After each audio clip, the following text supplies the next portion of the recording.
Para pendengar yang kami hormati, selamat berjumpa kembali dengan RBM, Reform Broadcasting Ministry, dari Sekolah Tinggi Teologi Reform Indonesia yang ada di Jalan Kemang. Dan kita bersyukur oleh karena di tengah COVID-19 ini, keadaan sekolah pun masih bisa berjalan dalam pimpinan Tuhan. Sehingga kami percaya Tuhan tidak akan mengizinkan bahwa COVID-19 itu melumpuhkan akan sendi-sendi kegiatan dari anak-anak Tuhan. Oleh karena apa? Oleh karena apapun kekuatan daripada hal-hal yang tidak baik ini, itu kekuatan daripada anugerah Tuhan lebih besar. Dan mari kita bersyukur kepada Tuhan. Dan untuk bagian selanjutnya daripada diskusi kita ini, yang masih kepada topik yaitu krisis di dalam kehidupan rumah tangga di tengah COVID-19. Dan kita sudah bicarakan mengenai krisis rohani yang pertama, yaitu krisis dalam kehidupan iman. Sekarang kita akan bicarakan mengenai krisis rohani yang kedua, yaitu krisis rohani khususnya bagi anak-anak Tuhan yang sudah biasa melayani. Jadi barangkali menjadi aktivis di gereja, barangkali menjadi majelis gereja, barangkali bahkan menjadi hamba Tuhan, barangkali sebagai orang yang rajin sekali selalu hadir dalam setiap kegiatan di gereja. Dan hidup ini, itu bagi orang-orang yang seperti ini sudah terbiasa diisi dengan kegiatan-kegiatan rohani. Tetapi sekarang dengan COVID-19, semuanya terpaksa dihentikan. Bahkan pada saat ada live streaming saja kebaktian, itu yang dilibatkan cuma 2 orang, 3 orang, tidak lebih dari itu. Sehingga banyak orang yang biasanya aktif di gereja sekarang ini kemudian merasa bahwa dirinya itu seperti seolah-olah gamang tidak mempunyai kegiatan lagi. Dan sekarang dengan COVID-19 ini, terpaksa mereka itu harus mengevaluir apakah sebetulnya tujuan daripada hidup ini. Mengapa mereka itu membutuhkan sekali kegiatan-kegiatan rohani yang rutin supaya mengisi hidup dengan hal yang meaningful, yaitu yang berarti, yang disukai oleh dirinya. Dan menghadapi hal seperti ini, ternyata biasanya orang tidak peduli, kemudian lama-lama akhirnya dia sendiri menjadi korban, dan pada saat nanti krisis COVID-19 ini berakhir, itu tidak siap untuk kembali lagi di dalam kehidupan yang semula, yang sudah dibangun dengan cukup sehat. Dan ini yang perlu kita waspadai. Jadi menghadapi akan COVID-19, perubahan daripada pola hidup, perubahan dari sistem kehidupan. Banyak orang yang dulunya aktif di gereja, sekarang ini tidak aktif di gereja. Dan kita itu menyadari bahwa sebetulnya tujuan dari aktifnya di gereja dan bahkan pengalaman selama bertahun-tahun aktif di gereja ternyata tidak membekali dirinya untuk menjadi orang Kristen yang lebih dewasa. Nah, tandanya orang Kristen yang lebih dewasa itu bisa beradaptasi. Oleh karena dia biasa bergaul dengan Tuhan, sehingga pengalaman hidup dalam perubahan apa saja, orang Kristen yang dewasa bisa beradaptasi. Dan bahkan mulai menemukan lagi bahwa ada sarana-sarana pertumbuhan rohani yang ditemukan dan disediakan Tuhan di dalam keluarga, di dalam rumahnya sendiri, di tengah COVID-19 ini. Dan mungkin hal yang sedikit abstrak ini, kita akan dengar apa yang Bu Esther mau katakan. Ya Pak, sebetulnya ini dialami oleh mungkin 80% daripada anggota gereja ya, yang biasanya ikut paduan suara, ikut menjadi guru sekolah minggu, ikut menjadi majelis gereja dengan segala macam kegiatannya. Lalu sekarang ini mereka tidak boleh lagi ke gereja, semuanya harus online. Dan mereka juga tidak menemukan gairah begitu dengan online ini. Kecuali ya kalau ada rapat begitu. Tapi kan itu jarang sekali. Dan jarang ada kegiatan-kegiatan keluar, misalnya perkunjungan, besuk, apa begini begitu. Kalau tadi Bapak itu mengatakan bahwa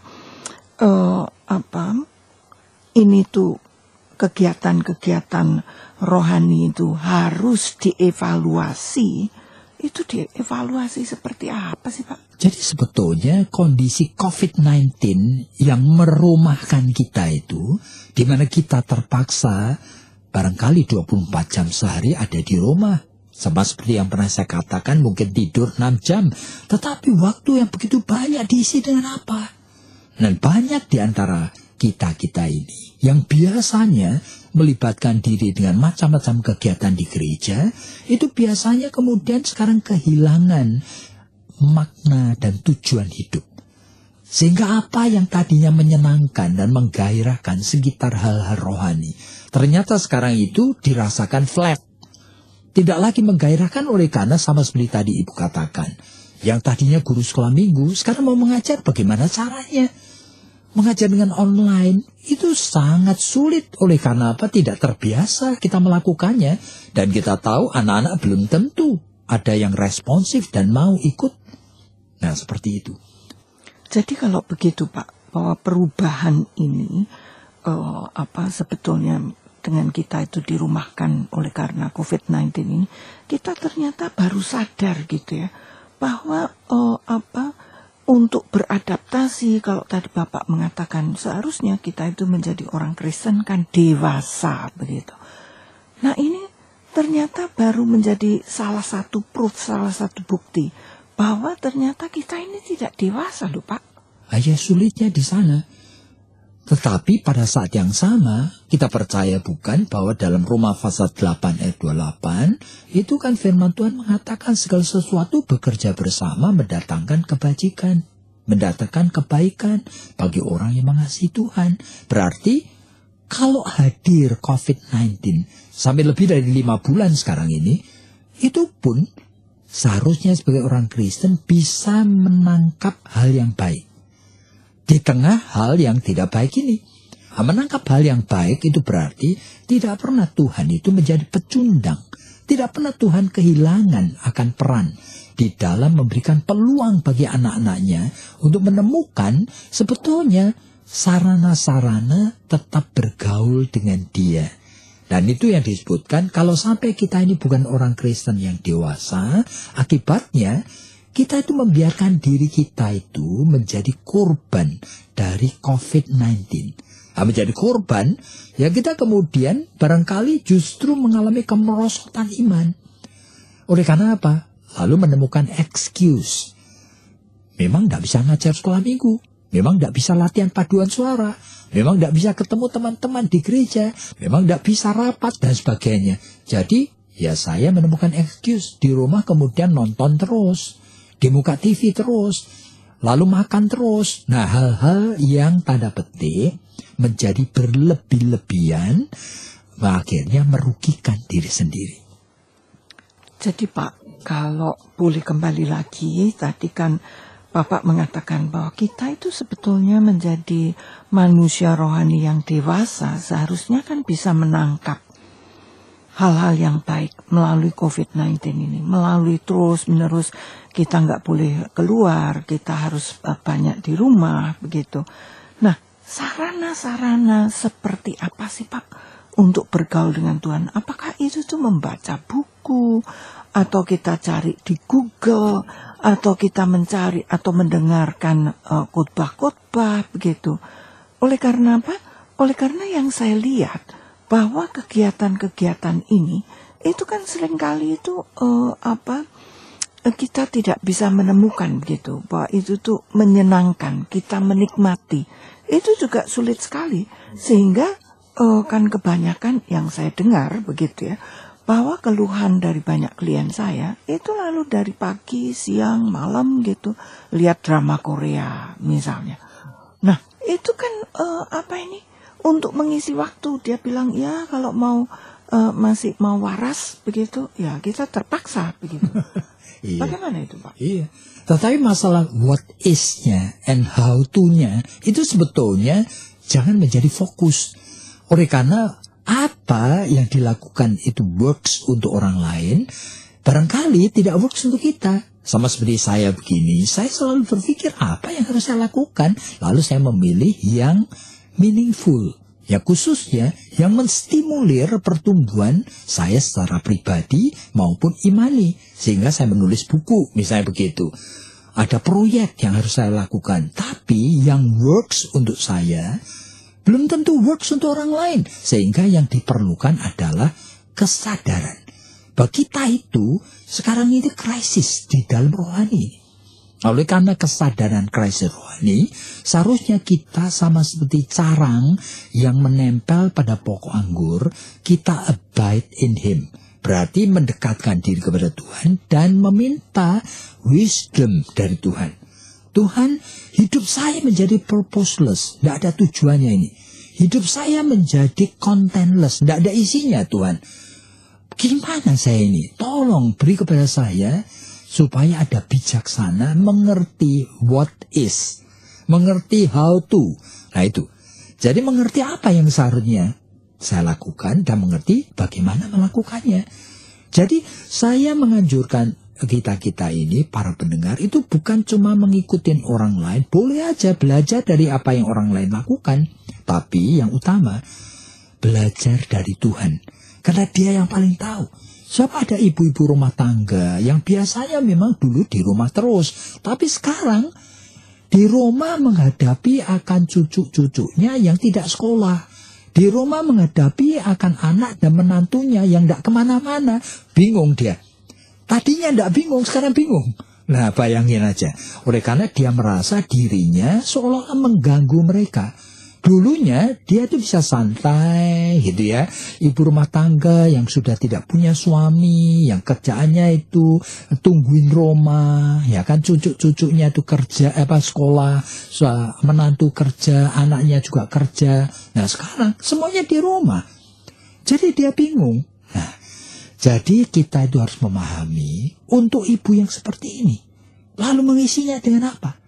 Tidak ada ide yang bisa ditawarkan yang berlaku untuk setiap orang. Tidak ada. Tentu saja kita bisa kasih nasihat, tetapi hati-hati. Oleh karena yang terbaik itu ada tol ukurnya. Jadi yang pertama, yang membuat gairah hidup itu tetap menyala dengan baik. Berarti semangat hidup tetap jalan. Yang membuat kehidupan pribadinya tumbuh dengan sehat. Yang membuat kehidupan rohaninya tumbuh dengan baik. Nah, jadi kalau tiga hal ini itu tidak ada, itu biasanya menjadi pertanda hidup yang sudah stagnan atau hidup yang merosot. Makanya, tanyalah kepada Tuhan. Jadi kita itu percaya bahwa Allah adalah Allah yang hidup. Jadi jangan sampai kita itu mengabaikan anugerah kesempatan ini. Ya Pak, tapi kan kayaknya begitu ya. Kalau untuk sebagai contoh tadi Bapak kasih mengenai ibu rumah tangga, itu bagaimana dengan gairah hidup itu bisa menyala-nyala? Kalau dulu dia misalnya itu hanya masak satu hari satu kali begitu kan? Tapi kan dia cukup happy. Iya betul. Tapi kan kalau dulu anak-anak kerja, cucu-cucu sekolah, sehingga kan pagi cuman siapin roti untuk anak itu, maksudnya cucu berangkat sekolah. Kalau sekarang ini kan dia harus menyiapkan makan pagi, makan siang, makan malam, 7 hari dalam seminggu. Kali 3 berarti kan 21 kali. Bagaimana dengan gairah hidup itu bisa menyala-nyala Pak? Apakah saya sendiri saya merasakan begitu ya. Kadang-kadang itu sampai butek begitu. Aduh, apalagi nih ya yang mesti dimasak. Mungkin waktu minggu pertama, bulan pertama masih senang begitu. Oleh karena coba ini, coba itu. Tapi ini sudah 4 bulan hampir. Dan saya merasakan bahwa kejenuhan itu sudah ada. Iya, realita kejenuhan dialami oleh mayoritas manusia di seluruh dunia ini. Ya, pertama persoalannya kembali, kalau kita anak Tuhan, kita harus percaya Allah kita Allah yang hidup, yang maha bijaksana, yang tidak pernah kekurangan ide. Nah, tanyalah kepada dia, berarti ini memperbaiki hubungan pribadi kita dengan Tuhan. Dan ini kesempatannya, justru kita belajar totally dependent on God. Itu artinya belajar untuk secara total kita menggantungkan hidup kita kepada belas kasihan Tuhan. Saya percaya sekali Tuhan akan ide. Nah, itu meskipun kita tuh tahu bahwa memang kejenuhan itu muncul. Jadi para pendengar yang kami hormati, setelah mendengarkan hal-hal seperti ini, mungkin timbul pertanyaan-pertanyaan. Dan barangkali ada di antara kalian mulai berpikir, waduh, banyak orang membutuhkan pertolongan. Aku ingin sekali melayani, nanti kalau sudah selesai COVID-19 ini, akan sekolah teologi ya. Barangkali mengambil konseling, bahkan barangkali mengambil akan program magister atau program sarjana teologi. Silahkan join dengan kami. Kami menyediakan macam-macam program dan bisa saudara-saudara itu bisa hubungin kami melalui telepon 799-0357. Kiranya Tuhan memberkati Anda.